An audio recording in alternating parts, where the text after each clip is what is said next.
All right, Brett Morgan here, Gasparilla Music Festival 2019. I'm here with the Avett Brothers from Concord.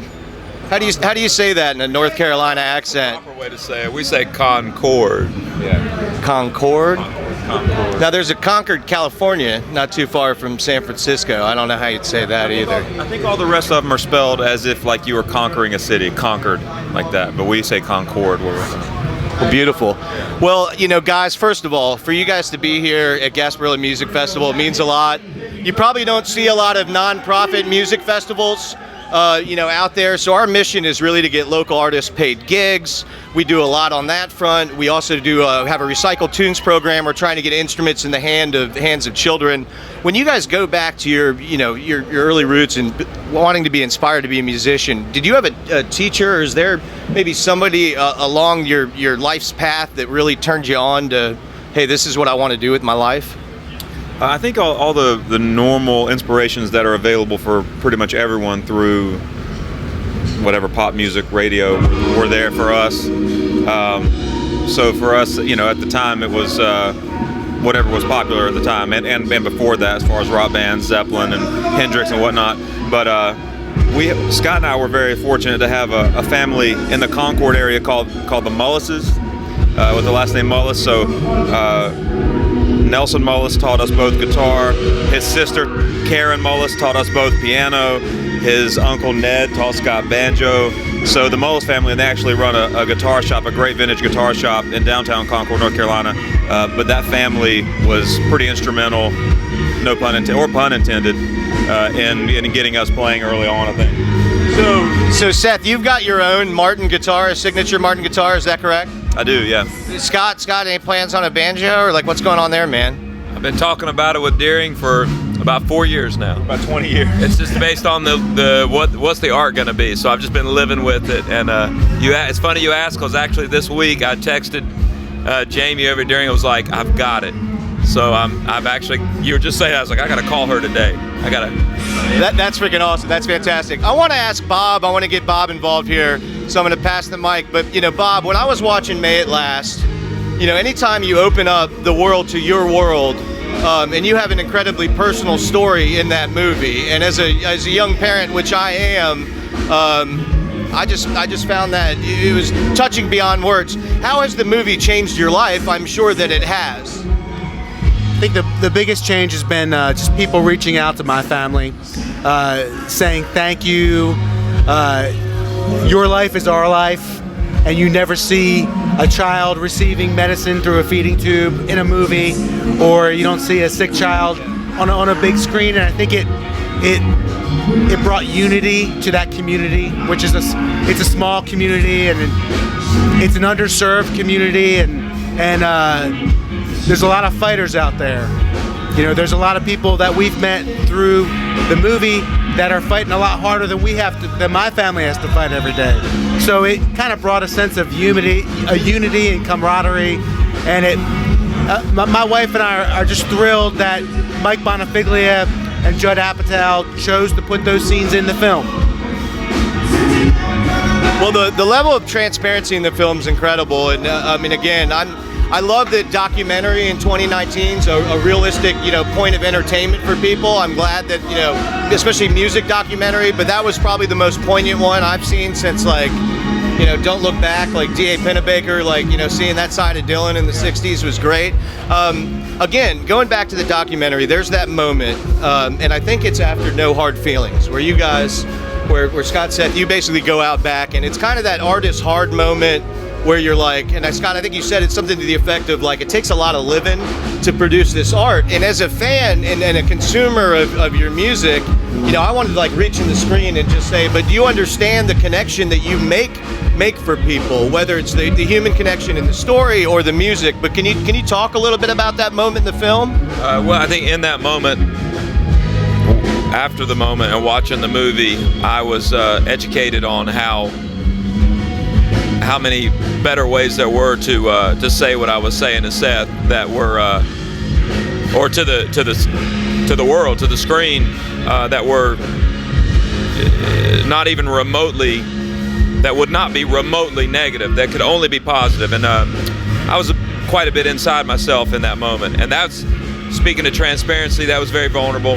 That was the one part that I knew had been filmed, that when we sat down to screen the film the first time, I was sitting there hoping that it was not going to be on the movie or in the movie, and it was. And I was like, it's just embarrassing because I just know the vulnerabilities. I know all my weaknesses and sicknesses, and I feel like I rained on a glorious moment for our band. For us, like we had just recorded something very special, and instead all I could do was talk about how it hurts to record something good. On that moment, and that's been a moment that's been talked about a fair amount. I think it was really interesting afterward, and like Scott and I in interview situations like this, sort of playing it out kind of over and over again, and kind of learning more about that moment each time we talked about it, and people's reactions, interviewers' reactions.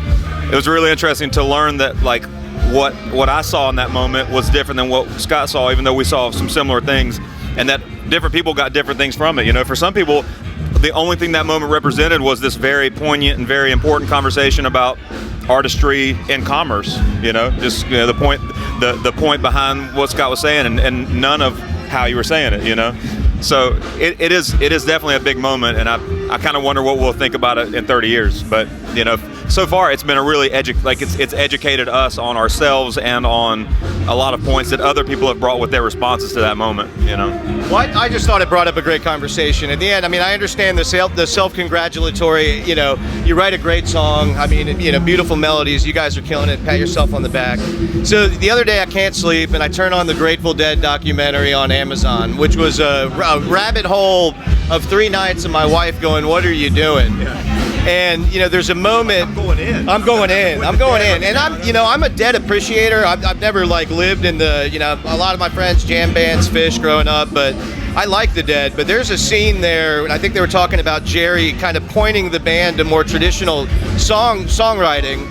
And there's a scene where it's like Phil and Bob are sitting on the floor, and Jerry's playing, and there's a 3-part harmony, and I'm like, that's the Avetts. I'm like, holy cow! And I never really had made that connection in my brain. I know you guys have played with Bob, and I think that's great, but is that something that you guys were conscious of when you were kind of a young band, or just something that we've become conscious of that? Bob might have been. We weren't aware because we were like you. We were late. We were familiar and loved some Grateful Dead, but we didn't know the gravity of it, the depth of it. And now there's very few bands that we relate to as much as the Grateful Dead. It's up there. It might be the top when it comes to rock bands. Well, and I was thinking of it from who would Bob Weir respect in today's times, and I'm like, there's got to be a natural gravity towards what you guys have done. I know that for Scott and I, our education for the Grateful Dead didn't start until later, though.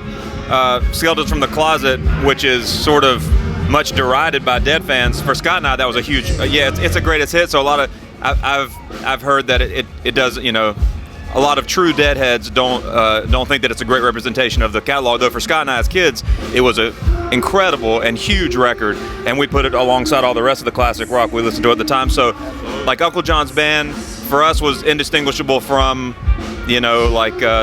that first Crosby, Stills and Nash record, and I don't know that we consciously knew what we were doing as far as taking it in, but certainly those kinds of harmonies were we were imprinted with those just from the one compilation record from the Dead. All right, so last question.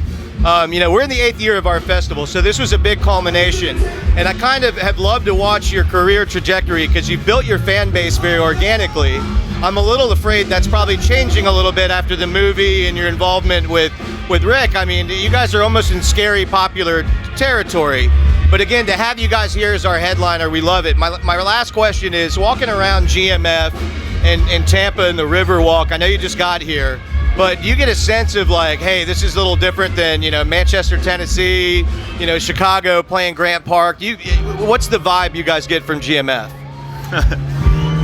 Well, I think the vibe of the festival and of the area is kind of one and the same. It's hard to say. For me, I'm coming from New York. I've been living in New York for almost a year now, and it's cold, and it's and it's freezing, and it's just, you know, it's wonderful. It's a wonderful place to live and be, but it's been snowing, and it's been 20 degrees, and some mornings it's been like 8 degrees, and people are walking by each other just with these scowls on their faces, you know.